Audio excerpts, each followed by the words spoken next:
काफ़ी टाइम के बाद मिलना हुआ तो उसके साथ थोड़ी देर मस्ती की, बातें की और उसके क्यूट एक्सप्रेशन ने मेरे पूरे दिन की थकान को उतार दिया। अस्सलाम वालेकुम, नमस्कार। मैं मोहम्मद खलील खान। तो दोस्तों, आज वही दिन आ गया जिसका मुझे पूरे हफ्ते इंतज़ार रहता है, यानी कि आज है शनिवार और मैं जा रहा हूँ अपने घर। तो अभी तुरंत मैं अपने घर के लिए नहीं निकलूँगा। मुझे ऑफ़िस से संबंधित कुछ काम है, मैं वो पहले सारे काम निपटाऊँगा, उसके बाद लगभग 5 बजे मैं अपने घर के लिए निकलूँगा। तो चलिए अभी फ़िलहाल काम पर निकलते हैं। तो काम पर निकलने के लिए मैंने अपनी गाड़ी स्टार्ट कर ली है और मैं गाड़ी में बैठ गया हूँ। तो अब मैं निकल रहा हूँ।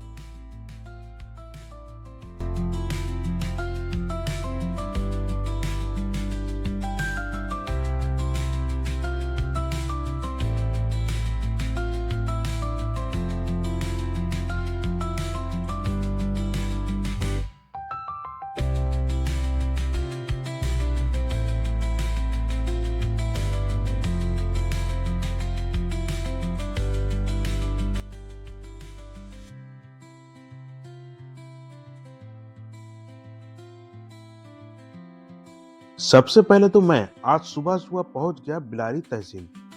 अब आप सोच रहे हो कि मैं बिलारी तहसील क्यों आया हूँ? तो भाई मुझे कुछ स्टैम्प पेपर खरीदने हैं। असल में अगर कोई भी रिटेलर सिम एक्टिवेशन का काम शुरू करना चाहता है तो उसका वेरिफिकेशन डॉट गाइडलाइन के हिसाब से करना होता है और इसी वेरिफिकेशन के लिए ये स्टैम्प पेपर जरूरी है। तो आज का मेरा पहला मिशन यही है, कुछ रिटेलर्स को ऑनबोर्ड कराना और उनके लिए जरूरी डॉक्यूमेंट तैयार करवाना। तो सुबह सुबह का समय था, क्राउड भी काफी कम था, तो तहसील से मुझे डॉक्यूमेंट तैयार करवाने में बहुत समय नहीं लगा। जल्द ही मैं अपने डॉक्यूमेंट रेडी करके बाहर निकल आया। ये है हमारे रिटेलर मनोज भाई, इनका वेरिफिकेशन मैंने कंप्लीट कर दिया है। इसी तरीके से जल्दी जल्दी मैंने सभी रिटेलर का वेरिफिकेशन कंप्लीट किया और दोपहर के लगभग 3 बजे मैं अपने घर की ओर निकल गया।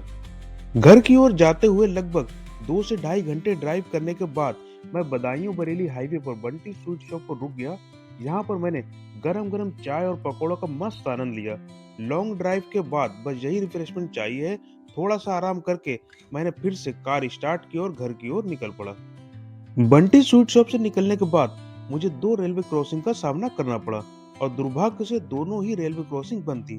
थोड़ा टाइम यहीं रुककर मुझे रेलवे क्रॉसिंग के ओपन होने का वेट करना पड़ा, लेकिन क्या करें, यात्रा में ये छोटे-छोटे हर्डल्स आते ही रहते हैं। जैसे ही गेट खुला, मैंने अपनी जर्नी दोबारा से स्टार्ट कर दी। अब फाइनली शाम हो चुकी है और मैं अम्मार की नानी के घर अम्मार से मिलने पहुंच गया हूँ। काफी टाइम के बाद मिलना हुआ तो उसके साथ थोड़ी देर मस्ती की, बातें की और उसके क्यूट एक्सप्रेशन ने मेरे पूरे दिन की थकान को उतार दिया।